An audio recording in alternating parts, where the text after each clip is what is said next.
How's it going, everybody? It's Spiker. And it's Dave. I am thrilled for this conversation that you guys are about to listen to. Dr. Ellen Reed was awesome. She is a very well-accomplished woman.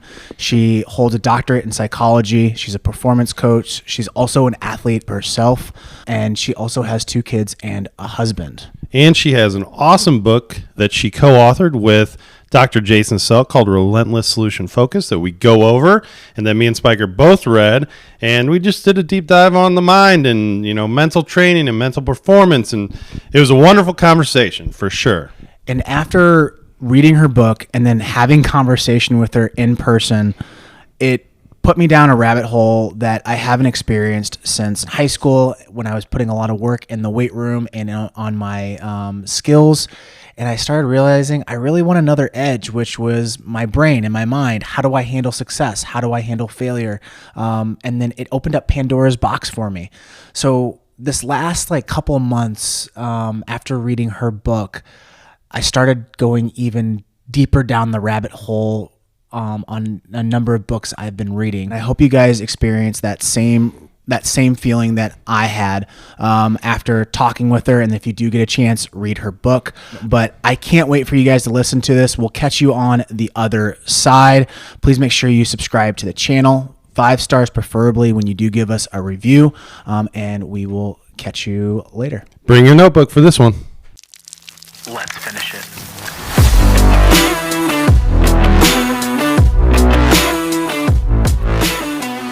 What is up, everybody? Welcome back to another edition of The Closing Pitch. My name is Spiker Helms, and this show is about people, culture, and how to create a winning lifestyle. To my right is David Burkby, and we have a special guest, Dr. Ellen Reed, who is the author of Relentless Solutions Focus with Dr. Selk. I am excited about this conversation. We first got your book from Brian Fitzmaurice, who we've had on twice, one for the Tiger Interview Series and one for the Closing Pitch. If you guys have not listened to that episode, please go back, especially if you are working on your strength and conditioning. Also, he kind of gives you some hints on what we're going to talk about today. So first off, professional dancer. Yes. And a doctor. Yes. And you have 2 kids. Yes. How does that all work? Well, I think it sounds much more impressive on paper than it probably is in actuality, because it just does. It just works. And I start my day, obviously, with my 2 kids. I have an awesome husband. We get them ready for school, and I go to rehearsals for 5 hours, and then I just come home and sit at my desk and slap on a blazer and get going with my coaching clients. So it's just what I've always done. I've always had dance in my life and academics or whatever else I was doing, whether I was in school or working. And it just kind of keeps me balanced. And the goal of this show is, and we're going to get to it, but I really want to go down the professional dancing route because I just find that super interesting. And a lot of the conversations I've heard that you've had on different podcasts, they never dive into that. Yeah. And I think that's a super important part because you have the athlete side as well as the doctor side, which is super important because a lot of doctors don't know what the athlete is actually experiencing. So for the show, I want to go down mental toughness, but go professional dancing. Give me a little insight onto that world. Yeah. Are you doing Broadway shows? Is it you're doing music videos? Are you doing, or is it just different rehearsals? No, that's a great question because a lot of people don't really know. So it's concert dance. So it's if you went to go see the Nutcracker, or people are more familiar with ballet companies, which we're very ballet based. So we start every day with ballet class, but we're a contemporary company. So it's the same thing. It's just a little bit of a different style. And so we have performances throughout our season. We just finished one a couple weeks ago, and so we'll bring in choreographers to teach us pieces, and then we put on a show, just like any ballet company, or if you go see a show, a musical or anything like that. But that's how I got into this, as I was a dancer, and it's just always been a part of my life. And I was also very academic. So I loved learning. I loved school. I loved kind of getting great feedback and positive feedback from my teachers and things like that. So I've always done a lot. And I was getting ready to start graduate school. I was teaching gymnastics, well, actually dance at a gymnastics center. Okay. And that's how I met Jason. And he was kind of a volunteer gymnastics coach for the guys team, maybe like once a week, once every other week. And he was just about to start with the Cardinals. So I'm sure you guys are familiar that he was the sports psychology director for the St. Louis Cardinals. And it was right before he was about to start with that. So he's like, okay, I'm going to need some help because my career is probably about to get a lot bigger here. And I was there teaching dance to these gymnasts on the weekend and about to start graduate school for psychology. And so we got connected. And I started by just literally making his confirmation calls.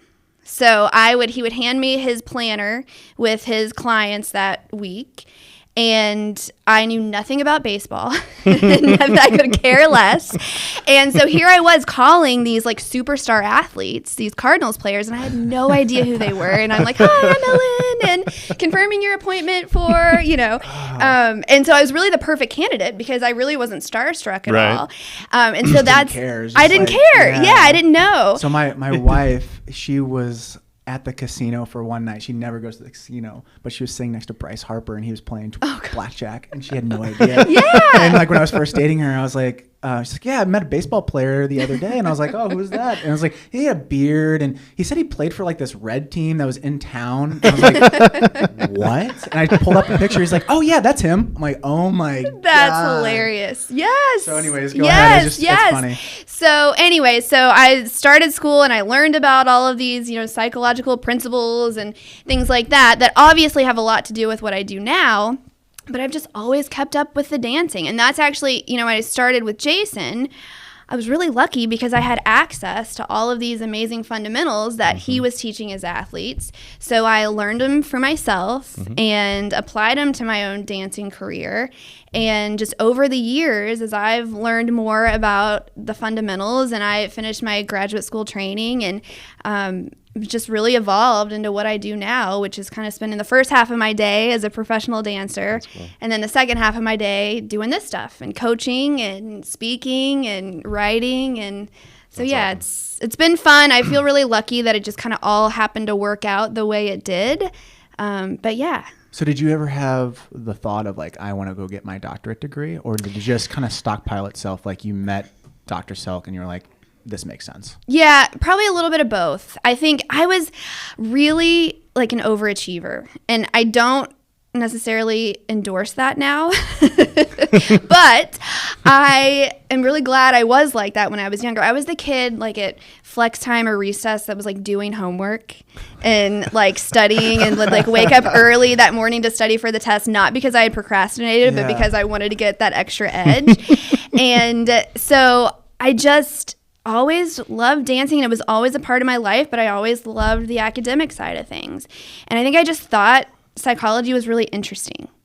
And I just kind of kept going. It's like, of course I'll get my doctorate because that's like the highest level you can get to. So of course I'm going to do that. And I really stressed myself out, and I wrote about this in the book that, I used to live my life with a lot of anxiety. And on paper, I probably could have made it through very successfully on paper, but I lived with a lot of anxiety. And to the point where before I would even open my eyes in the morning, like my heart was beating out of my chest. And I think that was just so normal for me that I didn't even really understand that you don't have to live like that. You can experience all this great success and also enjoy it and do it in a much more healthy and productive way. So it just kind of, I'm very thankful that that's the path that I took now. But it just kind of worked out like that. Do you think it's because like we want to get somewhere? Is that why we put a lot of like tasks and goals? Is it we want to get somewhere, but then you end up getting onto a hamster wheel and not realizing that you're on a hamster wheel? Yeah. Well, we put so much pressure on ourselves, and I think it's because we're really bad at evaluating ourselves effectively. So without kind of really training, because this stuff is not normal. Like what's normal is the way I used to live my life, and very anxiety ridden and putting a lot of pressure on myself with very perfectionist tendencies. So what's normal is to evaluate ourselves with a very perfectionist mindset where we're quick to kind of shrug off what we're doing well and say, okay, well, what's next, right? I did this, what's next? And I hear that from a lot of my athletes, a lot of my business professionals, a lot of people that come to me is that they are stressed. And they are very, have these kind of perfectionist tendencies, which is very normal. And evaluation is such an important part of success and really happiness, but you've got to do it effectively. Do you think that's biological, or do you think Yes. that's the environment that we are putting ourselves in because of the schooling that we have set up currently in our education system? So I think it's biological, and the fact that it's the environment that we're kind of growing up in is also biological, because everybody's wired that way. So our teachers are wired that Yep. way. Our parents are wired So that it's way. reinforced. Yes, Well, if yes. you think about how like a curriculum is set up, it's like, all right, we have task 1, then we have task 2. We can't get to task 3 unless we know task 1 really well. We can kind of get away with task 2, Yeah. but we have to get task 1 right. Yeah. Well, and when we don't give ourselves credit for what we're doing well, it totally breeds low self-confidence. And we talk about this time and time again in the book, and I talk about it everywhere I go because it's so important, that self-confidence is the number one variable for all human performance. And it was kind of okay that I used to live my life as a very perfectionist human being because I had a lot of external reinforcement.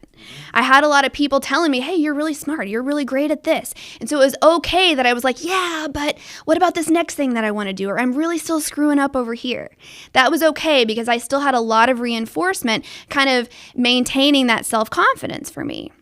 But as you get into the higher and higher levels of competition, you have fewer people telling you how Right. great you are. Oh, yeah. That's so right? true. Because Very true. everybody's that great. 'Cause everyone's Well, like, good, yeah. We had a pitching coach at Missouri State. Love him to death, but his philosophy was, I'm not going to congratulate you unless you should be congratulated. Yeah. Which is, show me something cool. Mm-hmm. And like my whole goal was to try to get Yes. this man to like be happy Show a little and love, like yeah. show the love. Yes. But he's very stoic. Yes. Yeah. We were at Texas Tech, and it was our second game of the season, and I was batting leadoff, and I hit a home run the first pitch of the game, and he comes up and he just shakes me. Yes, that's Yes. what I'm freaking talking about. Yes. And then like it was very at that moment I was like, my job's done. Yeah. Yep. Weight off Just the leave shoulders. now. You know Yeah. what? Yeah. The season's over. Let's pack Yes, it up. I yes. don't care about the playoffs. We're just gonna end the season right here. Yes. But it's very true. Is Yeah. that as you get older, the emotional validation is not there yet. Like it's not there anymore. Yes. And so this perfectionist mentality, as you get older and you get into these higher and higher levels of competition, becomes much more damaging. And so this is where you've got to learn to evaluate yourself effectively. And it's not about just like putting on rose-colored glasses and thinking, oh, I'm so awesome all the time and never trying to improve. But it's really about recognizing what you're doing well, but then keeping your focus on improvements. Not perfection, but making improvements. Consistently focusing on making improvements. Because remember, what's normal is to focus on what we're not doing well. This problem-centric thought. We spent a whole chapter just talking about this problem-centric thought, and this is the biological component of it, that we are wired with this problem-centric thought where our brains want to focus on the problem or what we're lacking in life first and foremost. It's just normal. It's just the way we're wired. It's your biology. Now, unfortunately, this really wreaks havoc on us. And it drives this perfectionist mindset where we're really quick to dismiss what we do well and quick to focus in on where we feel like we're still lacking. And that which you focus on expands. And that is really the basis behind most of the fundamentals that we teach in Relentless Solution Focus is that which you focus on expands.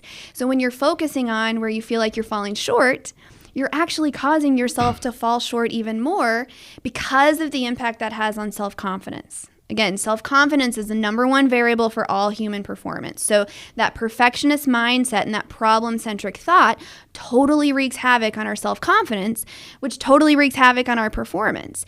And we don't start to really notice the negative effects of this to the extremes that we do until we reach those higher levels of competition. And then it's almost kind of too late, right? You've learned to be hard on yourself, and you've learned to kind of beat yourself up when you fall short. Well, I think especially when you get to those higher levels of, whatever you're in, business, athletics, whatever, the tendency to fail is much higher Yes. just because it's harder. Yes. You're learning so many new things, and we deal with this all the time with coaching young athletes.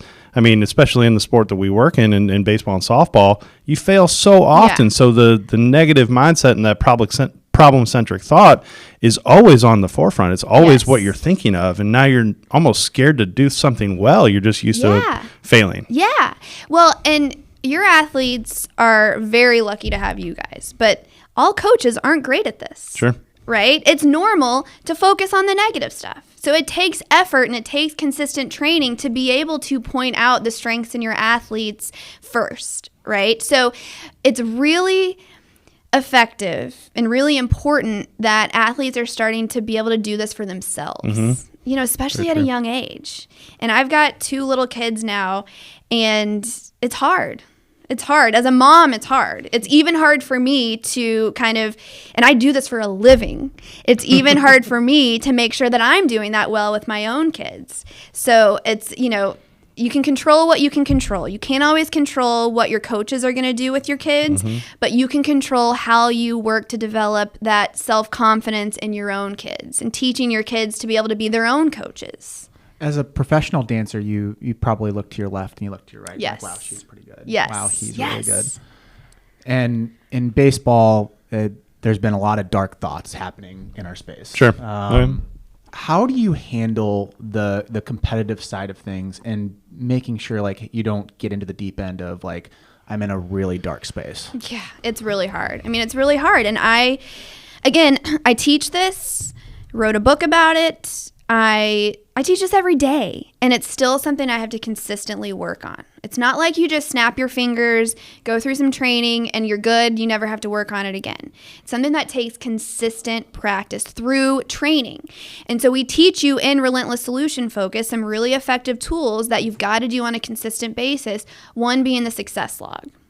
And that's something that's pretty easy to teach that might be really valuable for me to teach here is if you get in the habit of spending 1 minute a day doing that success log, it's going to really help preserve that self-confidence, especially in the midst of looking to your left and to your right, because it's hard. I cannot remember who said this, and I wish I could, but it's such a good quote that comparison is the thief of joy. Because, That's awesome. And for so many reasons. When you're comparing yourself to someone else, A, it makes you feel terrible, but B, then you're not focusing on what you need to do to improve. But do you think we do that to kind of see where we are in our journey? Because we're trying to get some type of thought like, oh, hey, now I know where I'm at. Where sometimes we kind of don't know where we're at. Ideally, but that's really hard to do. Right. Like it's really hard to do, to be able to say, I'm gonna look over here and over here just to kind of see what I can take from that to improve. That's ideal. And that's really productive. But what happens to most people is they look to their left and their right and think, I'm not good enough, or I suck, or I still am not anywhere near as close to that girl. And I mean, we spend our entire day looking in the mirror. Yeah. Literally in the studio, we're looking at in the mirror all the time. And so it's really something that I have to be really strategic about, and I have to consistently work on through doing my mental workout and through doing my success logs consistently, because it's not normal. And I will say that it's become more of my normal because I've worked on this and I've done the consistent training. But for most people, it's really a slippery slope to kind of go down that path without having the training to kind of back it up. I think more so once you see, a young person or a young athlete compare themselves or start looking to their left and the right, they have a tough time leaving that area. Then they are always focused on everybody else, not necessarily themselves. I And think what happens though is that you have the pessimist, you have the optimist, and you have the realist. And you don't want to be a total optimist where you end up having the rose-colored glasses. Yeah. And you want to have some type of feeling like, okay, where am I? Am I able to make Division I baseball? Which is good. Am I able to make professional baseball? Sure. Yeah. The question is like, when does the realist start getting you into dark thoughts and you start becoming like depressed? Yeah. Well, and I think that's a really good question, and that's a really good point, that it's hard to get out of that space. And that problem-centric thought can really take its hold and suck you into that PCT tornado. Because remember, that which you focus on expands. So when you are thinking about what you're lacking or comparing yourself to others, it becomes more likely that you're going to open your eyes to more things that you're lacking. And then it expands even more. It's a really negative cycle. But the same also holds true for the other side of it. When you start thinking about improvements you want to make and solutions, then that opens your mind up to more improvements and more solutions. But again, it's crossing that line. And we talk about this in the book in terms of something called the mental chalkboard, where if you literally draw a line through the middle of your brain and you've got your problems on one side and you've got potential solutions on the other side, our problem side is like all filled in really small font and all the margins are filled in. Like we're really experts on our problems. And what's really hard for people is to cross that line onto the solution side. But remember, the longer you spend on the problem side, the worse your problems are going to get and the harder it's going to be to get out of. So the goal here is to really get from the problem side to the solution side within 60 seconds. That's the kind of the cutoff that you really want to recognize that you're focused on a problem and shift your thoughts from a problem to a solution within 60 seconds, because that prevents you from really getting sucked into that PCT tornado and makes it much easier to turn your focus onto potential solutions. I think one of my favorite parts of the book was when you talk about that specific example, you noted in the book that you didn't actually, as long as you were working on the solution, you didn't have to find the exact solution right there.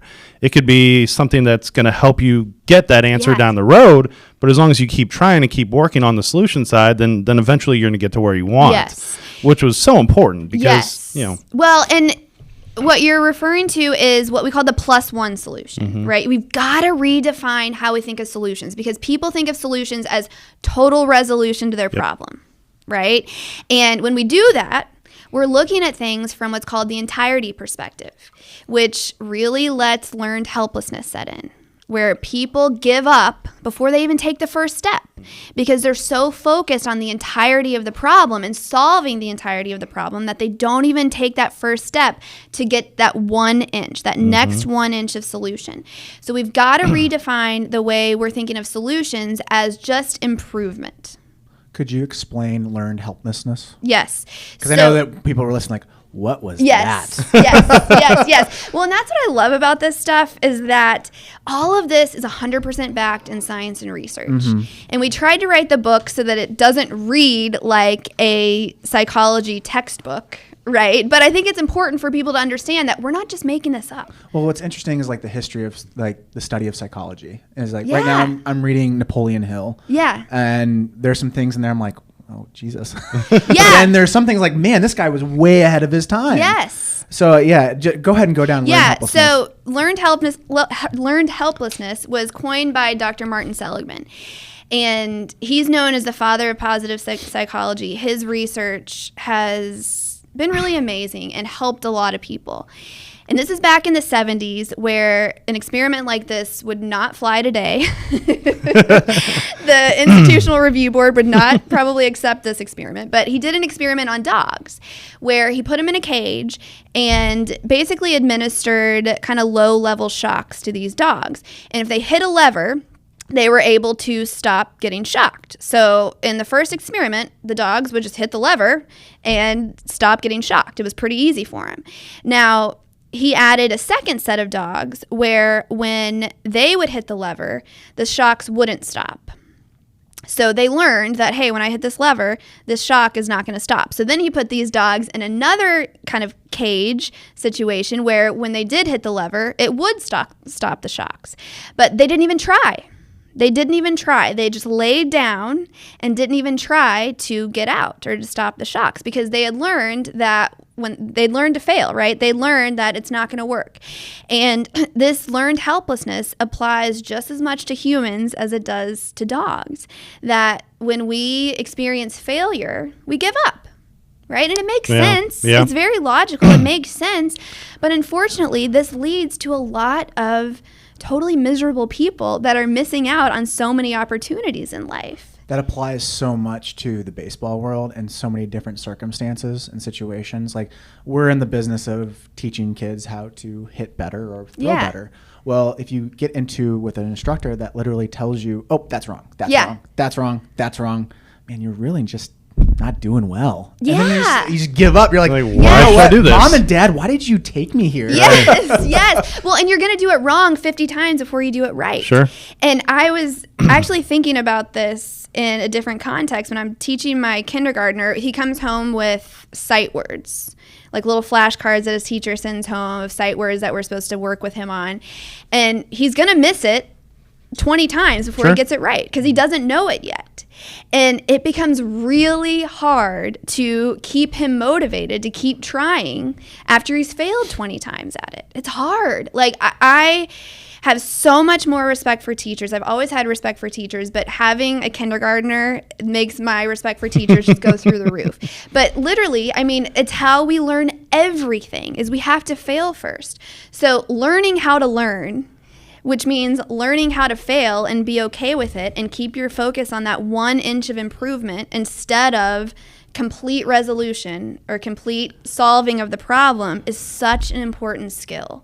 It's the hardest thing to teach nowadays, where you can get anything you want in a matter of 2 minutes on your phone. Yeah. You can get everything so fast, but developing a skill like in a sport or in a business atmosphere is very, very hard. Yes. And teaching those, just like you said, teaching them how to fail, or actually how to understand what failure is, and understanding the process of how you're going to learn a little bit, you're going to go down, you're going to get better, and just continuing that path. Yeah. And understanding that that's just a part of the process. Yes. And again, it all goes back to self-confidence. Correct. If you have the confidence to know that, hey, I failed, but look at all this other stuff Right, that I'm doing right. great, right? Remember, self-confidence is the number one variable. And so people, I think, really have a misconception about self-confidence. Like, it's seen as sort of a soft quality, right? Like, beat yourself up. That's hardcore, right? Like, that's tough. But there is nothing more mentally tough than preserving your self-confidence because it takes work. It's easy to beat yourself up. That's normal. That's the way we're wired. But developing your self-confidence takes work, and it takes constant work. So how do you develop self-confidence without getting too much ego and then also being too soft to where you're like, whoa there, buddy, don't tell me those words because that's going to hurt me and then my self-confidence is going to be shot. Right. I don't like those people either, but exactly. I don't like the huge ego, and I don't like the softies Yes. that are trying to be like, you know what, I'm just going to quit because you're hurting my self-confidence. Yes. I think that's a really important question because there is a difference. And in the success log, let me just teach this because I think this will be a really valuable tool that even if you don't read the book, do the success log because this is going to be really impactful. There's 3 questions in a really simplified version. 3 questions. Number 1, what 3 things did you do well in the last 24 hours? 3 things did you do well in the last 24 hours? And what can that be? It could be like, I opened the door for an old woman. Yes. Anything that promotes your personal or professional well-being. Anything that's good for you or good for others counts. So that's a great example.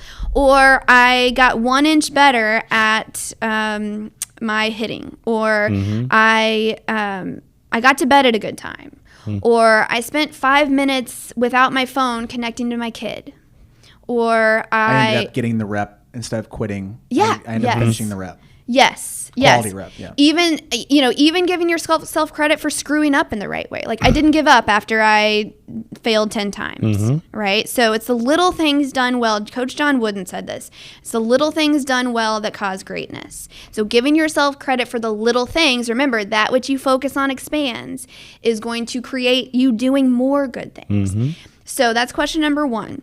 Question number 2, what's one thing I want to improve in the next 24 hours? So what's one thing, not 50 things, but one thing I want to improve in the next 24 hours? And then what's one action step? This is number 3. What's one action step I can take that could help make that improvement? So you can't just say, well, I want to get better at hitting. You've got to come up with what's one action step I can take. I'm going to get there 10 minutes early tomorrow, and I'm going to take some more reps. Something simple, something actionable, but you're always keeping your focus on improving, which is a big piece of this. Because you're right, it can't just be putting on rose-colored glasses and never working towards improvement and just thinking that you're so great all the time without putting your money where your mouth is, right? You've got to keep your focus on improvement, which seems so simple and easy, but the thing is that people are more likely to focus on where they feel like they're screwing up without ever even getting to that spot of, hey, I'm going to get there 10 minutes early tomorrow and put in a little extra work. What's your feelings on mantras? I know that a number of successful people have pointed to Yes. this as being a key contributor So to them, important. or also them before they go to bed, they say a little phrase to themselves. Yes. And then when they Yes. wake up, they say it. What's your thoughts on So mantras? important. So important. In fact, we have that built into the mental workout that we teach in the last section of the book. It's self-image. Self-image, self-confidence. So incredibly important because it's literally the way we live our lives is based on our self-image and what we think about ourselves, the belief that we have in our ability to execute or be happy or achieve what we want to achieve. And our self-image is largely dictated by the things that we say to ourselves about ourselves, basically like the thoughts in our head. Now remember, problem-centric thoughts. It's really normal for a large majority of our self-talk to be very negative or self-doubting. In fact, humans have something like 60,000 thoughts per day. And for most normal people, a lot of those thoughts are very negative and self-doubting. So we've got to be careful what we're saying to ourselves about ourselves. How do you not drive yourself crazy though? Because when you start getting, I noticed this very early on, is that once you start realizing like, holy Yes. crap, I'm saying so much negative Yes, stuff. but that's really important. And then you Yeah. start driving yourself crazy, and then you're thinking about that, and then you're trying to have a conversation with you guys. Yeah. And like, Yeah. I screwed everything up. Yes. Yeah. So, and that's a really good question because recognizing is a really important step, right? It sounds kind of cliche, but it really is. Like the first step is to recognize when you're thinking that stuff about yourself.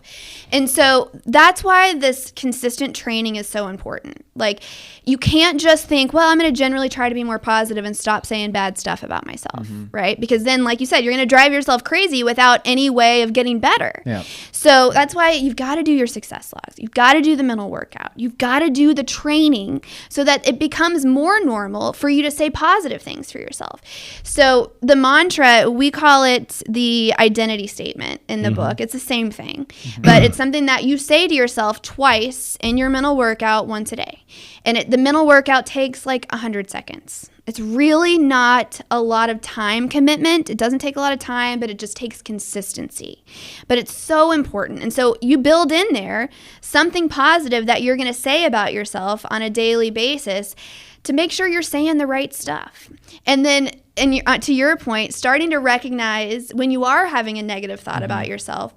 And the more you're starting to recognize it, that's a great step. Yep. And then having the tools to know what to do when you recognize it, to replace it with something else. And that's really the second step. Start with recognizing, then replace it. Replace it with something else because you can't focus on more than one thing at a time. Our brains can only fully focus on one thing at a time. So if you catch yourself with a negative thought and replace it with something else, that negative thought's gone. You know what was so crazy was when we were reading that book, or Relentless Solution Focus, when we were reading it, we came into meetings the next couple of days, and just all of a sudden, Meetings. I just, well, that's negative, and that's negative. Why Yes. am I thinking that? Oh Yes. my God. Jeez, that was like 10 minutes and 20 things popped in my Yes. head, and you This is never, a cesspool. you never Get out. Yes. Well, and that's such an important point too, that you're going to start to notice our world. Oh, yeah. Right? And how 100%. negative it is. We relate to each other through our problems. And when you watch the news, you're watching problems. When you watch any It's all movie, everything, yeah. yeah, that's how we relate to each other. So we literally help each other get better at getting worse. Well, True. When you think It's very true. when you think about social media and just TikTok in general, like that, it's almost reinforcing, and it almost gets to be learned helplessness to a certain Yeah. degree. 100%. Like when Logan Paul just got done with his fight, and I was just scrolling through, and I was like, there's so many people that want to be just like him, and then when they see that, they just get really depressed. And I'm like, I don't Yeah. even know how I get there. How do I get there?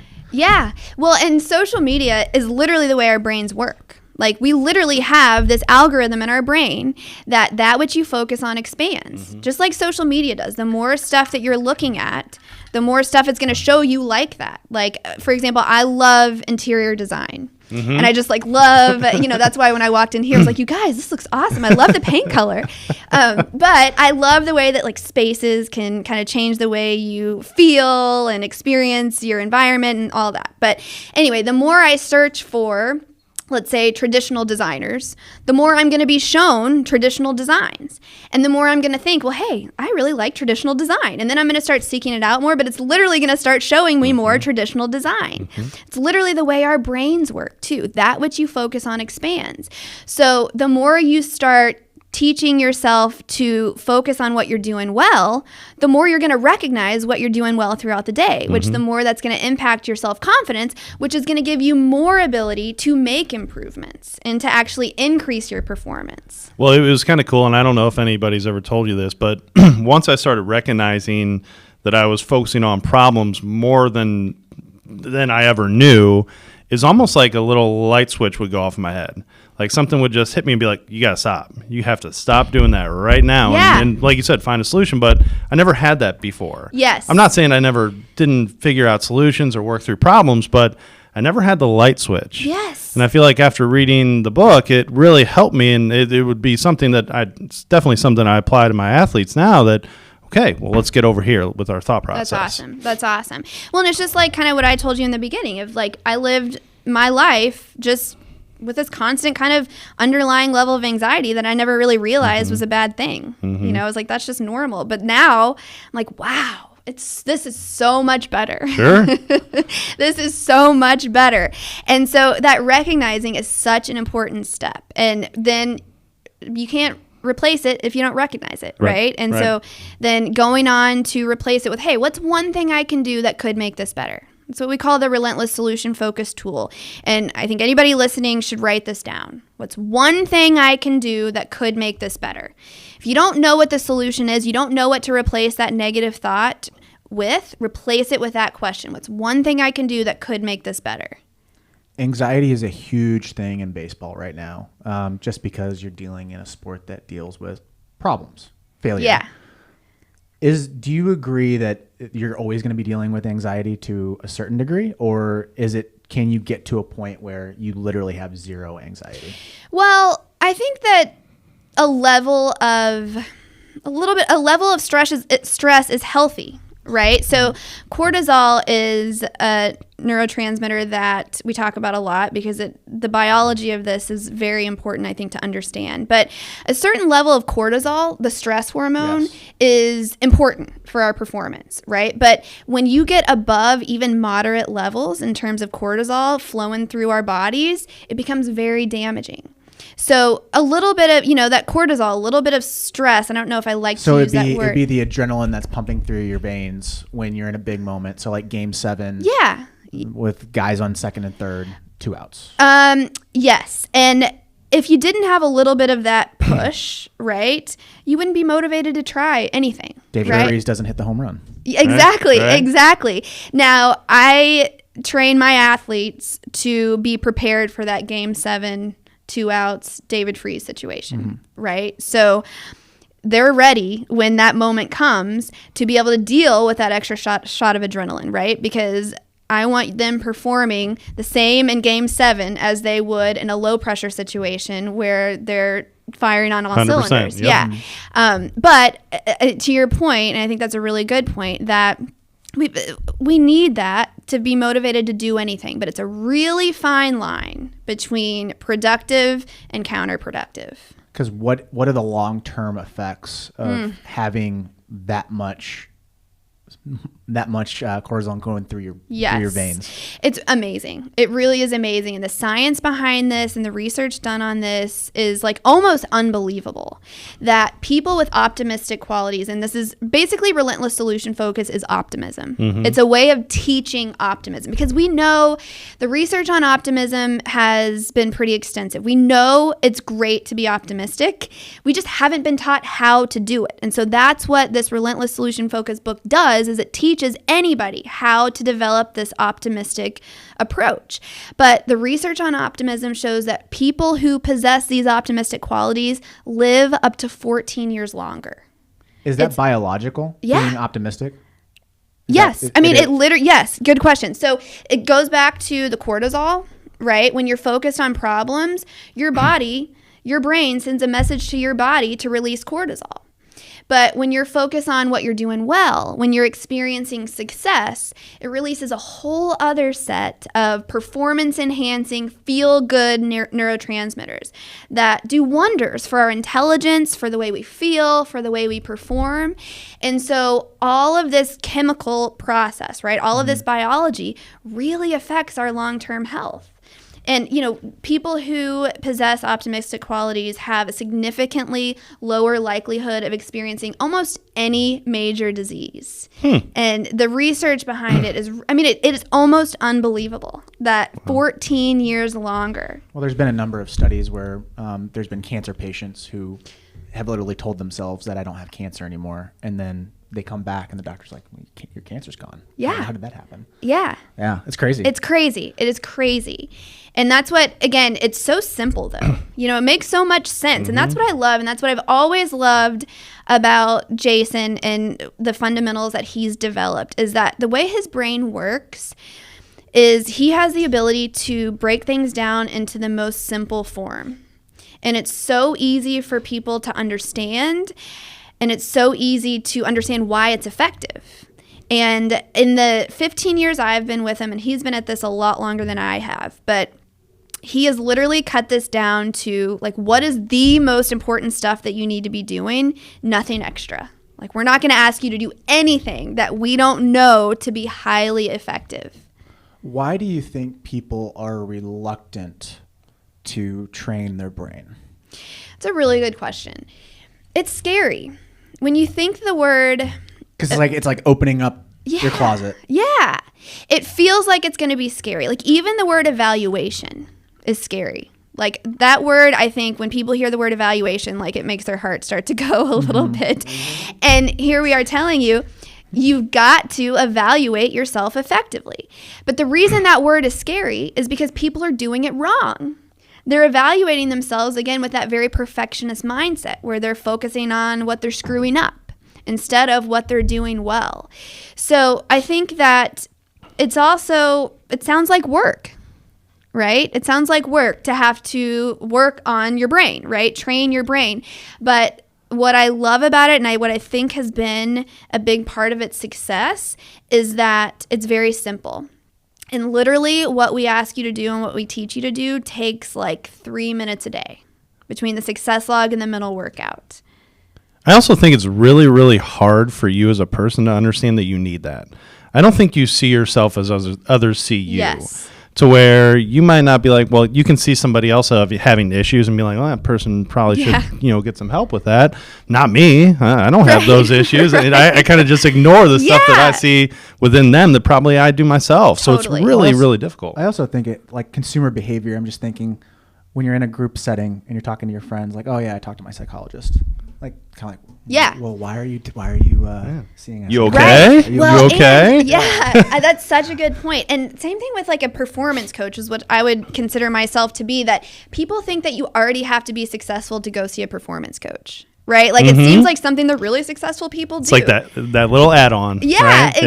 Exactly. But the thing is that the worse off you are, or the worse off you feel when it comes to kind of your mental health and your ability to set effective goals and positive self-talk, the more dramatic improvements you're going to see faster. Because when I get my really high level executives or Olympic athletes, professional athletes, we're talking about moving the needle like a millimeter, right? They're already obviously doing a lot of things well. And for them, that millimeter is a huge difference, right?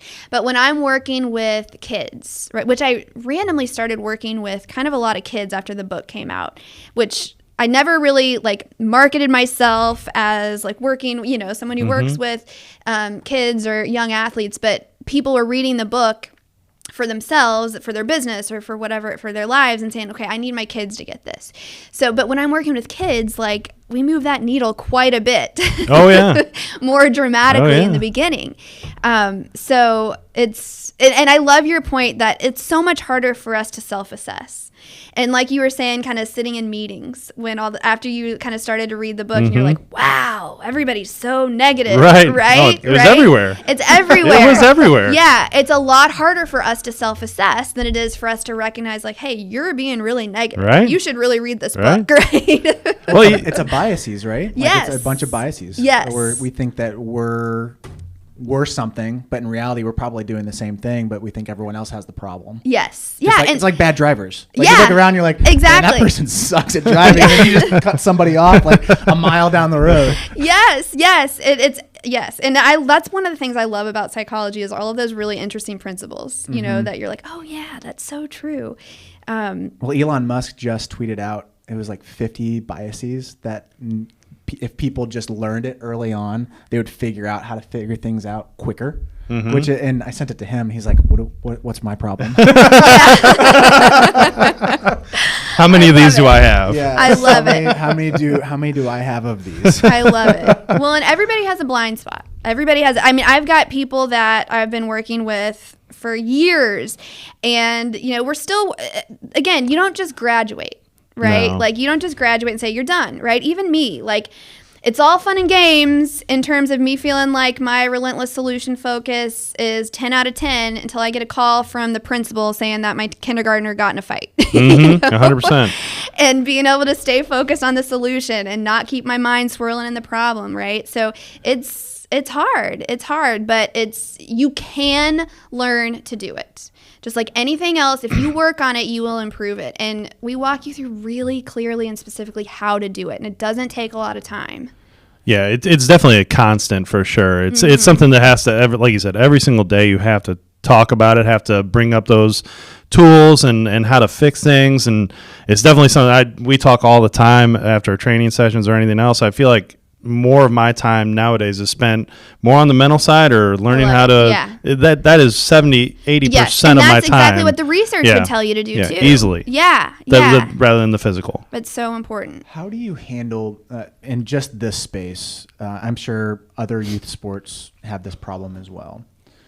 Kid has a really bad day on the field or diamond, and then it's always the talk. What's happening after the game inside the car? Yeah. Like that's a make or break, or like, you know what, we're done with this team, we're leaving. Yeah. And they quit and they don't fight through the problems, because I'm a big believer that the universe keeps on giving you the same lesson over and over again until you learn the lesson. Yeah. Mm-hmm.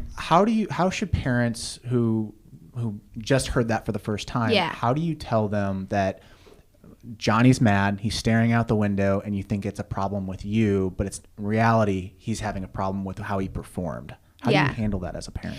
Success logs. As a parent and as a coach, I would make success logs a very regular and constant part of what you guys are doing. After every practice, and with kids, I would just do it with them. I would say at the end of every practice, hey guys, get your notebooks. We're going to spend 1 minute. We're going to do a success log. Could you just talk it through though? Could you just like, Yeah. you're just sitting in the car and like, way home. Hey, all right, let's go. tell Let's me run through it. Yes, absolutely. And you know, there's research out there to show that writing things down makes it 9 times more impactful. But listen, talking about it is so much better than the alternative. Sure. So don't worry about doing it perfectly. Just do it. Right. And so that would be get in the habit as a parent, as a coach, as a kid to do success logs. And the more you're doing it for yourself and the more it becomes the norm, it's going to come naturally for you to be like, hey, Timmy, tell me 3 things you did well at practice. I know you feel like you had a rough one, but let's start with what you did well. And with evaluation, always begin with the positive. And again, easier to do for someone else than it is to do for ourselves. But get in the habit of getting them in the habit of doing success logs. How do you handle like a client that just is quiet? They're just totally quiet and they shut you out. Like you find different routes to try to get them to open that book up, but they're just not opening that book. So this is silly, but it's kind of effective, as we say, because what'll happen is you'll say, hey, tell me 3 things you did well today. And then they'll say, I don't know, I didn't do anything well. And then you say, okay, we're going to play a game. And the only rule of the game is you're not allowed to say I don't know or anything that represents I don't know. And usually that gets an eye roll, but then usually they'll come around and say something. And if they can't do 3, then say, okay, tell me one thing you did well. So play that game. I know it sounds silly, but usually that gets somebody talking. Why does a person stay quiet on those moments? Because- I've really found that interesting. Like I used to do to my parents. They'll be like, "How was your day? Good. How was Yeah. the practice? Good. Well, what about Timmy? Good." And then my dad would manipulate me basically and Yeah. try to get me to Yeah. open up. But like, why do people stay quiet in those moments? Well, think about that question. Asking how was your practice, right? Like that's a very open-ended question that it takes a lot of energy to kind of come back and like give an assessment of how your practice was. But if you ask someone, "Hey, tell me one thing you did that you're proud of yourself for at practice." Niching it. You're niching Yeah. the conversation. Yes. And it's so much more concrete. It's so much more specific. That's a much easier answer to give. But don't be surprised if it takes your athletes a little bit of time to come up with an answer because it's not normal. It's not normal to be on the ride home thinking about what you did well at practice, which is so sad. And that's, again, what this book is teaching you to do, is to make that your normal. Just because it's normal doesn't mean it's good for us. It doesn't mean it's effective. It was important for us years and years and years and years back when our resources were much more scarce and our environments were much more unstable, and we needed to be able to quickly spot like the lion running at us from the woods. But now our environments are much more stable, and that problem-centric thought is not good for us in that way. And so it's going to take a little bit of time for kids to be able to come up with these answers more quickly and readily. But what you'll start to notice is that it'll start to get a little bit easier for them. So basically, you're doing the legwork to get the question more specific, so that it's easier for them to open up. Yes. And I would just literally use that question. Like, you don't need to try to reinvent the wheel. Just ask, "Hey, what's one thing you did today that you're proud of yourself for?" It's kind of like podcasting. I have to make sure that I give you good questions. Yeah, Or if I exactly. just said, "So you're a psychologist. Tell me about that.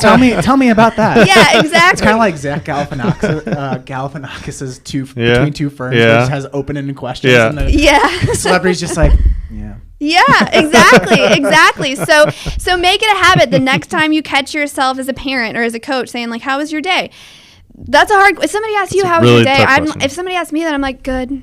I'm tired at the end of the day. That's a big question, right? But what's one thing you did today that was fun? Or what's one thing you did today that you're proud of yourself for? It's becoming genuinely interested in that person's like life. Yeah. That's basically what you're doing. Yes. Is you want to get more involved into a deeper level, and that takes effort. It It's hard. does. It does. It takes effort, and it takes a little bit of a plan, because especially as coaches, like it's easy for you guys to probably first recognize what your players aren't doing well. Sure. That's the way your brains work. So it takes effort to start with what you saw that they did do well. That takes effort, and that takes a little bit of pre-planning sometimes. You might literally have to sit in your office after a practice and think, okay, what's something that I can tell Johnny that he's doing well? When you see Johnny really struggling, it might take a little bit of forethought and thinking about it, because that's not normal. What's normal is for you to see very clearly what Johnny is screwing up. I want to talk about goal setting, and I also want to talk about vision boards, kind of Okay. an older type of topic, but I think it's something that a lot of people have gotten away from, but I would love your opinion on it. Yeah. What's your thoughts on goal setting? Because I struggle with this constantly from, okay, I overestimate my year Yes. and I underestimate my 10 years. Okay. Yeah. How do you approach goal setting from your standpoint? Okay. So goal setting is very important, but it's also very easy to get wrong. And most people out there are doing it completely ineffectively. So there's a lot of mistakes that we see that are really common but very detrimental. And number one is setting way too many goals. Like you said, kind of overestimating Your year. Yes. And then underestimating my 10 years. Yes. And here's the thing that people may not want to hear, that anything more than focusing on one at a time is a recipe for inconsistency. You've got to understand the biology here. You've got to understand something called channel capacity, which is our brain's bandwidth, the amount of information that we can hold on to at a time, which is for So any your short-term memory, basically. That's what you're saying. Essentially, in a way, yeah. And it's the amount of information that we can hold on to or work with at a time. And for anything new or anything that we're trying to improve, it's one thing at a time. And this is why so many people are not sticking to their New Year's resolutions, which is a good time to be talking about this. Right. A couple weeks into the year, because they set resolutions instead of resolution. You've got to take the S off the end of New Year's resolutions. One, anything more than focusing on one at a time is a recipe for inconsistency. And if you focus on one, you're going to have such a better chance of blowing everything out of the water than if you try to focus on so many things and learn about yourself that you fail. But that's so hard because you see the mountain, you see Mount Yeah. Everest, and Yes. you're like, I want to be there now. Yes. So you got to focus on one. And that's the thing that like most people are kind of surprised about when they leave my office for the first time is that I'm telling them to focus on less. We leave with one thing that you're supposed to be focused on implementing. We walk you through this really specifically. I think it's chapter 7, how to prioritize. Prioritization is the most underrated skill of those who are highly successful. They're great at prioritizing and prioritizing doing the most important thing on a daily basis. So that's the biggest mistake, I would say. Number 1 is setting way too many goals. But the other one is this set it high, hope to come close mentality, where like the shoot for the moon and you'll land amongst the stars. There's no research out there to say that mentality is effective in time periods of 3 years or shorter. So when you're talking about 10 years down the road where you tend to underestimate it, it is good to kind of think big there because it opens your mind up to kind of possibilities. But when we're talking about short-term goals, you've got to be realistic.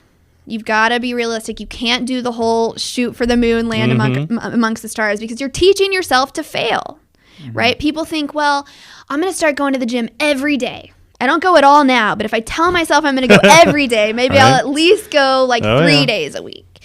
But essentially you're telling yourself that, hey, I don't have to do what I say I'm going to do. And then you learn that you're not accountable and then you become inconsistent. So at what point is it okay to add on? Good question. So I'd say a month. When you're consistent with that one thing for a month, then you can add another one thing. Because it's become a part of your routine, your habit? Okay. Yes. But as soon as you add something else to the list and it compromises the consistency of what you've already implemented, that's even more important than what you just added, take it off. Go back. Yeah. Power of Habit, a really good book, talks Yeah. about that. Yeah. Maybe you got to get to 30 days. If you get to 30 days, Yeah. it's halfway there. And then if you get to 60 days, it's stuck. I think it's 60 or is it 90? I can't remember. Yeah. It's been like almost 8 years since I've read that book. Yeah. Well, and then the last mistake that I'd say the last biggest mistake that people very commonly make when it comes to goal setting is something called the paradox of the product goal, where the more you're focused on the result or the product, typically the further you are from achieving it. Wait, repeat that. So the more you're focused on the result or the product, typically the further you are from achieving it, the further you're going to be from achieving it. So Because you're not worried about your day-to-day. Yes, you're exactly. what you're doing. So if I want to Exactly. win, always an example is like for colleges, I want to go to Omaha and win the College World Series. Yes. You can't focus on Omaha.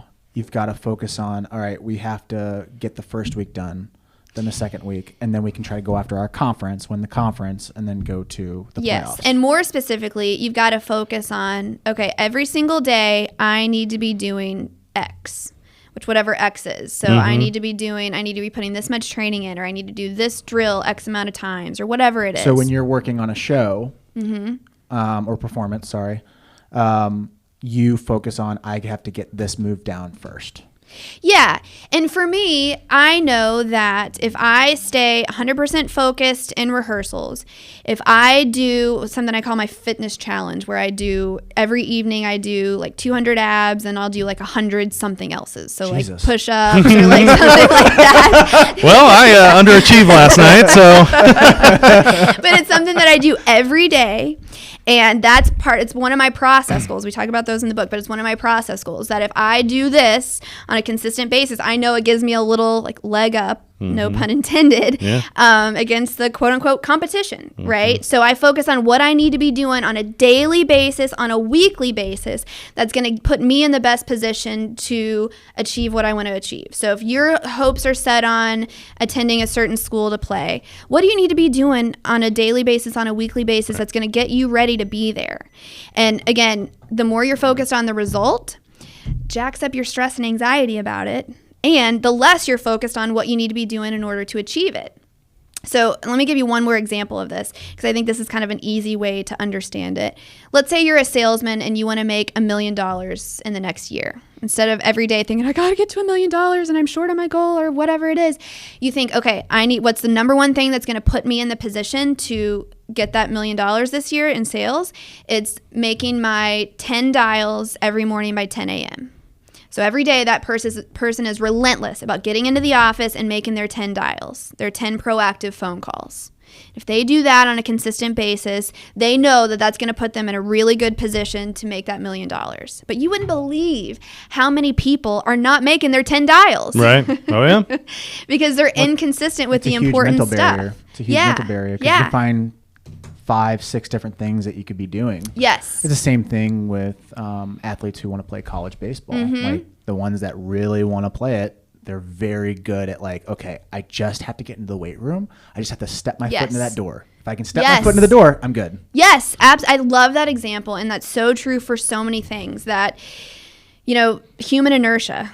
Bodies that are in motion tend to stay in motion. So just get your foot in the door. Just put your tennis shoes on, right? Like I know I told you about my fitness challenge, and I do it usually during bath time when my kids are in the bath. And so it's kind of towards the end of the day, which is just the time of day that works best for me, even though it's a little bit risky because I'm saving it for the end of the day. But when I don't want to do it, I literally just sit on the floor. Because I know if I sit on the floor, I'm going to start doing some abs. And if I start doing some abs, I'm going to do some more. And then I know I'll probably get a few push-ups. And then I do it. I do it. But my first step is, all right, let me just sit on the floor.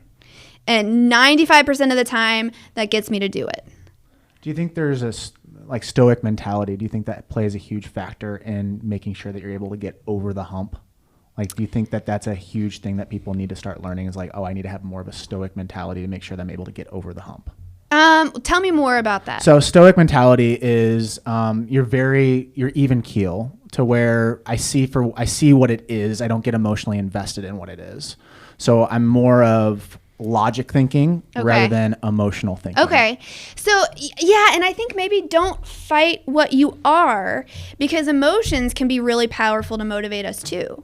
And one of the things with habit formation that I learned this from Jason, who learned it from his really good friend and colleague, Tom Bartow, that habit formation is cyclical, right? Like it's not like you just do something for a month or two and then you're done. You never have to work at trying to do it again ever. Right. Like the stuff that you're trying to get in the habit to do is hard. And it should feel hard sometimes. And it's not always going to be easy to do. It's not like all of a sudden it's just as easy as brushing your teeth all the time. And so when you're experiencing one of those, what they call fight throughs, where you don't want to do it, but you know you need to step your foot in the gym, ask yourself these questions. How am I going to feel if I do this? And how am I going to feel if I don't do this? And forcing yourself to feel the emotion of feeling like a loser if you don't do it can be really motivating for people. And then even take it a step further and say, okay, if I continue to lose this fight through and continue to not do what I know I'm supposed to do, what's my life going to look like 1 year, 3 year, 5 years down the road? Force yourself to feel that negative emotion and use that to motivate you to get your butt in the door. I don't know if you know Andy Frisella's 75 Hard. Have you heard of that? Yeah. So it's an interesting concept. Okay. It's a plan. And when I first heard it, I was like, this guy is freaking crazy. But it makes sense because when you get to in 75 Hard, you have 2 workouts, nutrition plan, water, and then you have to take a photo of yourself, right?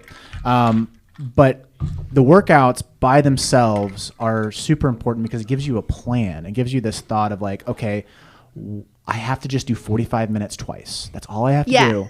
And it's just getting myself through the door. Do you think that people need to develop a plan of attack before they start saying, all right, my goal is I want to be in the gym every single day? Well, what's your plan of attack to get to that 365-day challenge?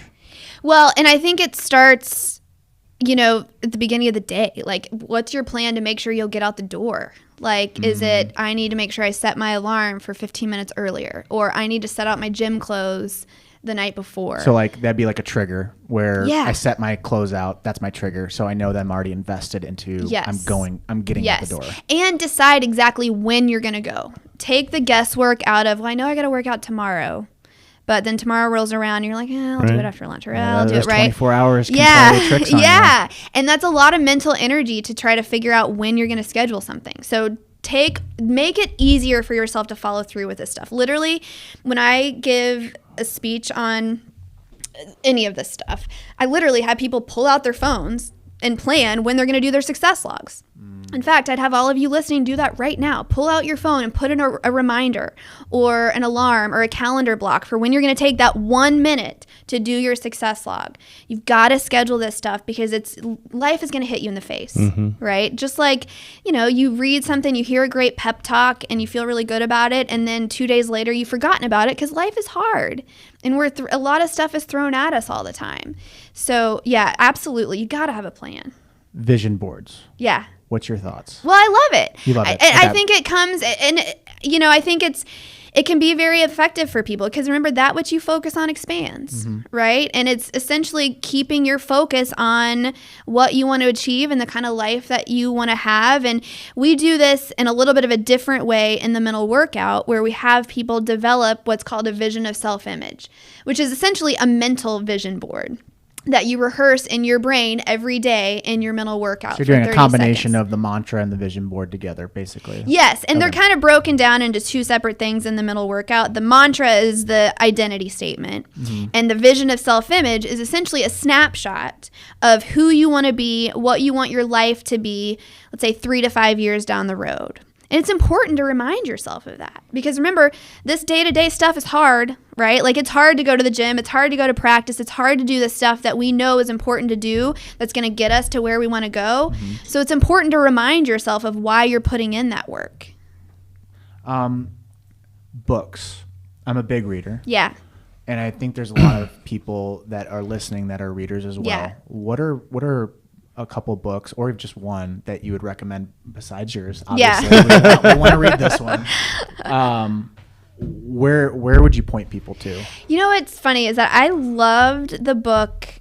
You probably read this one. Have you read Mark Manson's The Subtle Art of Not Giving an F? I have not You read that yet. haven't? I've heard it's unbelievable. Yeah. It's weird, really weird. My wedding photographer actually told Really? me to read it. Yeah. That's Okay. funny. We were in San Francisco, and like he was there for a conference, and we were just visiting, and out of nowhere he comes up to me, and it's just weird how the universe works. Yeah. And this is when I started getting big into reading. Yeah. And he's like, Spiker, have you read The Subtle? And I'm like, what? No. Yeah. It's just very odd. But Well, anyways. and I picked it up because I was like, this sounds different than what I do. Like, is this going to be, because it was very popular. Like he's big. And so I was like, is this going to be completely counter to everything that we teach? And so I read it, and it's not. It's totally in line with it. And I didn't have to get very far into it before it made a pretty significant impact on me, just saying like, oh yeah, I don't have to give an F about everything, right? It was just a really simple concept that I really loved. And I follow him on Instagram, and I love the stuff that he posts. And I often find myself like wanting to kind of reshare it. But I really like that one. I also love, and this may or may not be up your alley, but I told you I love interior design, and there's this show and it's called The Home Edit, and they basically are home organizers. And they have a book that basically it's like a lot of beautiful pictures about how they've like organized people's closets and drawers and this and that. And in a really weird way, it's very similar to what we do and what we teach in terms of get rid of all the extra crap that's cluttering up your life and make sure you prioritize and kind of organize in an effective and beautiful way what's important. And so that one kind of fulfills both my interior design and performance coaching buckets. But I really like Mark Manson stuff. Cool. Last question, and I wanted to save this to the very end because I think I know what the answer is after Okay. this whole conversation, but I'd like to just put like a stake into the Yeah. ground, like this is it. Out of all the athletes, CEOs, I don't know if you work with any traders, what is the one common thing amongst all of them that they do really well that's able to get them to the thing? It's an easy answer. Of the highly successful people, and this is where actually Jason developed Relentless Solution Focus, is from observing these super highly successful people, and the one commonality that they have is their ability to stay focused on solutions especially in the face of adversity. That's it. Their ability to stay focused on solutions, especially in the face of adversity.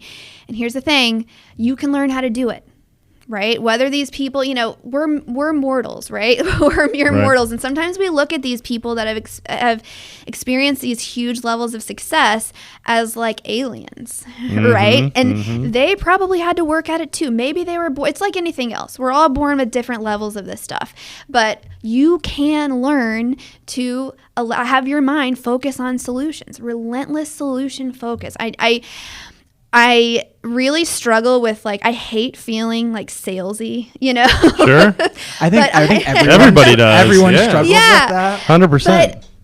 I think it was Jack Welch that said that if you want to sell something, you've got to be willing to shout it from the rooftops. You've got to believe so passionately about it. And I believe so passionately about this that if we can get this book and this message into people's hands, it's going to make a significant impact on their lives. Just thinking about from my standpoint, and we've gotten so far. We're nowhere near where we want to be. We talk about this all the time. It's man, I just wish we could just have a Thanos snap and then we're there.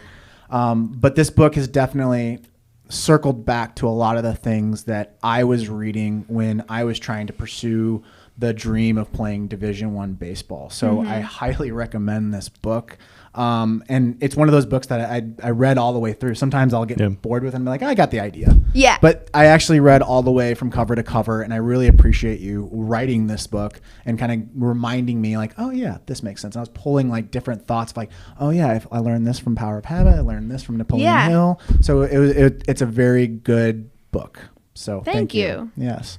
Anything else on this, Dave? No, this has been an awesome conversation. Yeah, absolutely. The one big takeaway that I took from the book and I took from this conversation is honestly that every one of your ideas that you guys talk about is an idea on how to teach simplification. Yes. Of literally, you look at some of these problems or issues that come up in life and you look at it as how can I solve that? That's so crazy hard. And then it just encompasses your thought process and everything. Where the solution is right in your face of something very, very simple. Yes. One action item, one small solution that you can write down that you talk about over and over in the book, and everybody can do simple. Yes. And I think that, when I'm talking to players or parents or anybody, let's get to that point because that's going to help us get to the end. And that's what I took out of the book in this conversation. So I love that. Thank you for that. Thank you. Yep. Thank you. Where can they learn more about you, and how can they, if they do live here in St. Louis, how can they get your services? Oh, well, good question. So I actually work probably with more people outside of St. Louis than I do in St. Louis because I'm mostly virtual. But relentlesssolutionfocus.com, or you can email me, ellen@jasonselk.com.